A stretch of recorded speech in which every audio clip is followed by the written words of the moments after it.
Welcome to Debt Negotiator Pro.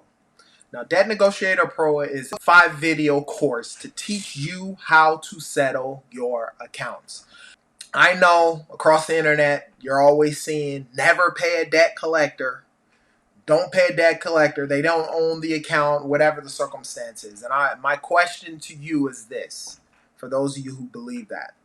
If that was a situation when getting approved for a car, a credit card, and most importantly, a house, when they're going through the underwriting process, if they see collection accounts that are owned by a debt collection company and they do not approve you for that loan, the reason why is because of that account.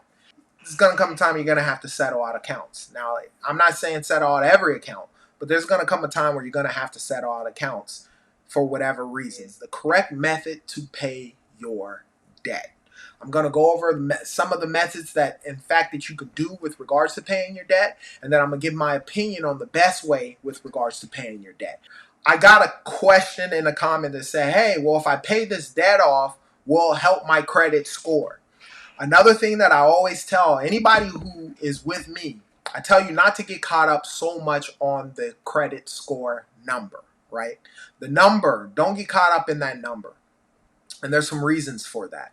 Your credit profile matters a lot more than the credit score. If you just have one credit card, a $300 balance, you pay it on time, you keep a low utilization, you don't have any late payments or no collection accounts, you can have a 720, 730, 740 FICO score. I tell people all the time, I have clients with the 680, but their credit profile, they got cars that they're paying on that they don't have any late payments on. They have credit cards. They have personal loans and so forth within their credit mix.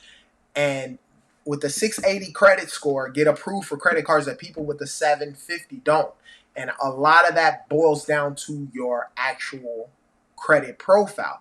Now, I'm not saying the scores don't matter at all. I just say try not to get so caught up in those numbers, because if your score is in the 4s or the 500s, chances are you're going to need credit repair or you're going to need to settle out some of your accounts. But Debt Negotiator Pro gives you the step-by-step method. It's a course on how to do that, and it can save you a lot of money as far as settling the accounts, as well as if you're going to hire a professional to do it. Typically, they're going to charge you a percentage of the total debt.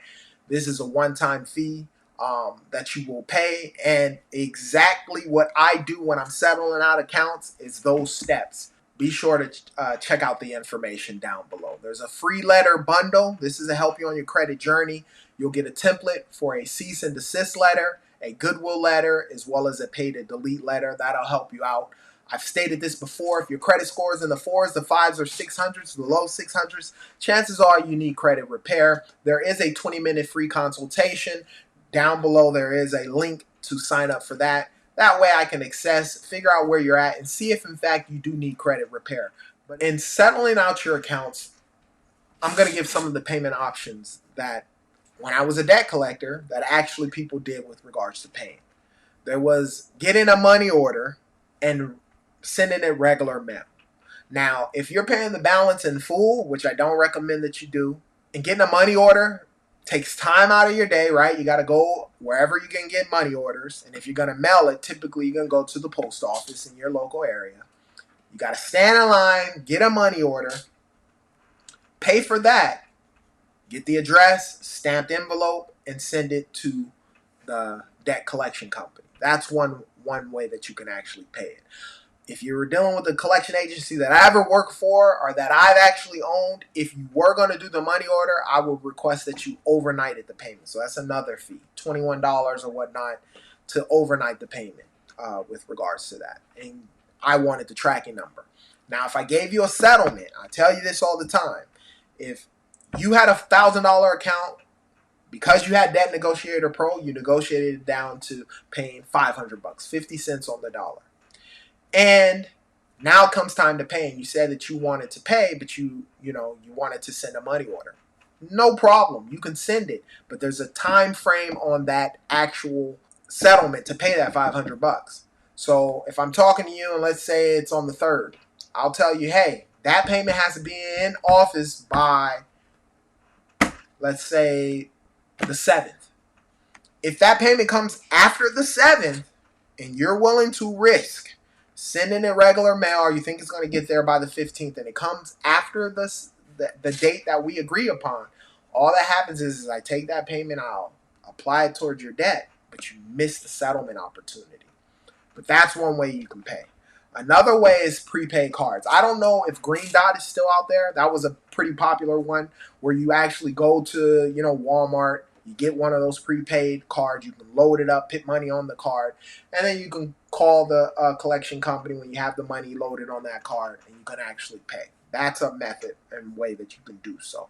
Another way is by sending Western Unions, and I don't even know if they do Western Unions anymore, or Walmart to Walmart. Western Unions, I would always push Walmart to Walmart because it was cheaper. I think it was like 12 to 13 bucks to send money, and depending on the amount would vary. If it goes over a certain threshold, you can do that. But Western Unions and Walmart to Walmart, you can pay that way.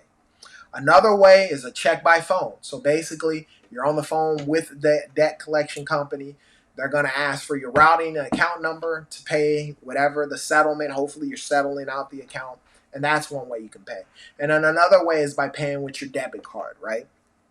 You give them the credit card information. You got to obviously give them the security code on the back, the expiration date, the billing date, and so forth. And you can pay with your debit card. And then the last way is with a credit card, right, with regards to it. Now, with all of these methods of actually paying, I have an opinion with regards to the best way to pay, right?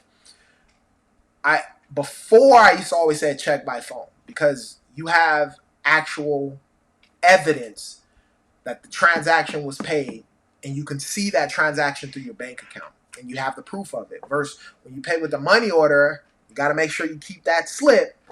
And like I stated, if you have a settlement arrangement, you have a certain time to get it in that office and you can't get it in that office at that time span. I can't tell you how many people will refuse to set up a check by phone or a credit card by phone and they will pay that way.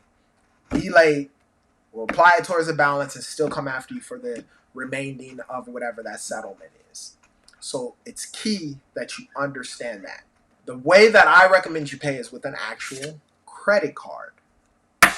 There's a bunch of reasons why. I know you're thinking, hey, Jermaine, that makes no sense. Why I'm going to pay debt with more debt with a credit card? Well, there's some key things that you have to understand. Number one, if you follow my channel, you know the key thing is use your credit cards like debit cards. Only spend what you have in the bank.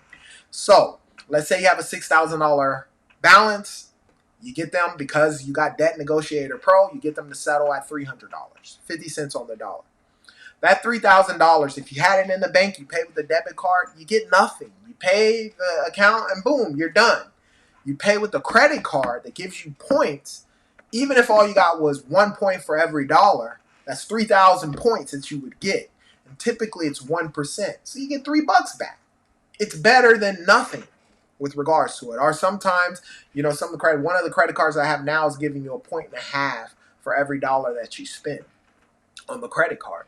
So when you use the credit card, because you have the money in the bank, you slide the credit card, you're going to get something for that credit card, right? Some points, travel reward points, cash back, whatever the circumstance is. Then you take the money that you were going to pay with that debit card or with the checking account anyways, and you pay the credit card off, right? So that helps you out in that aspect. The second reason why I'm a big advocate of using credit cards to pay is because of the laws, right? When you pay with a credit card, as most people who have credit cards, they have zero tolerance for fraud. And I know you may be asking me, Jermaine, what do you mean fraud? I owe the debt. This collection company's calling me to pay it. I pay it. Why do I care about fraud? Sometimes you have these companies, because you probably didn't get Debt Negotiator Pro, so you didn't vet the actual company that's calling you to pay, which I can't get upset at you for. The reality is this. If you owed on a Capital One account and somebody calls you to pay and you've already known that you owed and you're like, you know what, I need to pay it, and the debt collection company calls you, they say a Capital One, so you think, okay, yeah, it's a Capital One card that I have, you're going to go ahead and pay them. Now, if you pay with a check by phone and it was a fraudulent situation where that company was a fly-by-night company, they got your access, your information with regards to that account, and they weren't supposed to take the payment, they take the payment in order to get the money back, You're going to have to deal with your financial institution. They're not on your side ultimately because they look at it like, well, you gave them a routing and an account number. Obviously, you were going to pay this debt. It becomes hard. You got to wait 30 days in order to get that money back. Secondly, if you pay with a money order, it's just over with. Even if it was fraudulently done, a lot of times you call that number to try and get that back and say, hey, I paid them, but I didn't mean to give them the money. Your money's gone. You're not getting your money back.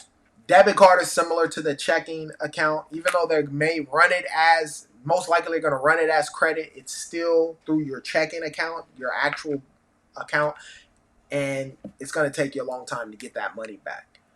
You do a prepaid card, not only are you paying the money to load the card and all that type of stuff, same situation. It becomes hard to get the money. They do an investigation, may take 30, 60, 90 days, and depending on a lot of these credit debt collection companies, they're getting the proper paperwork from you, it's going to be hard to get your money back. But with a credit card, it's zero liability, right? So if you pay that company $3,000 and come to find out they didn't have the account because you didn't get Debt Negotiator Pro, and so you just paid them blindly because you knew you owed the debt and you paid it, and then come to find out you don't get a paid in full letter, you try to apply for something that's still on your credit, you have 6 months. You can file a dispute. And you know what most credit card companies do, 90% of them? They're going to give you your credit right off the bat, investigate it. And typically, if everything's fraudulent, a lot of times with those fly-by-night companies, they're not going to be able to get them back on the phone, and you'll get your money back. And if they promise stuff, sometimes they'll say, hey, we'll delete the account if you pay it. You pay the account out, 90 days pass, and it's still on your credit profile. You try and get them to take it off, they don't take it off. It's a great way to go back and get your money. So that's why I say pay with a credit card. Yes, I know it is debt. I get that all the time, but we're not using the debt and just paying back at the small minimum payment on the credit card. We're using the credit card like a debit card. So we already knew we had the $3,000 saved up because you watched Debt Negotiator Pro and you budgeted for the settlement. You have the money set aside, you pay with the credit card, and you're good. Now, if you don't have a credit card because your credit's messed up and you don't have anything with regards to that, then a check by phone or a credit card by phone will be better. But just understand you got to go through the process with regards to vetting the company to make sure you're paying the correct company. And so that's why I say pay with the credit card. If you don't have a credit card, pay with a check by phone or a debit by phone. But there's some other things that you're going to have to make sure you get. And in order to get that information, you're going to have to get Debt Negotiator Pro. So when people tell you never pay a debt collector, if they're suing you, you're going to have to pay. If you're trying to buy a home, you're going to have to pay if you're not able to get them removed off your credit profile. That's why when I'm vetting consumers, I do an in-depth credit analysis. This way I have your credit report in front of me. And if I'm looking at your credit profile, let's say you have 3 accounts, I do factual disputing. If I don't see any inaccuracies on that credit profile with that account, meaning Equifax, Experian, and TransUnion report everything correct, then there's not really much that I can do on the dispute process, and I'm honest. Then comes in the debt negotiation side, right? You can hire me at 20 cents on the dollar, 20% of the balance. So if you owe $10,000 worth of debt, I'm going to charge you $2,000 to set off that account.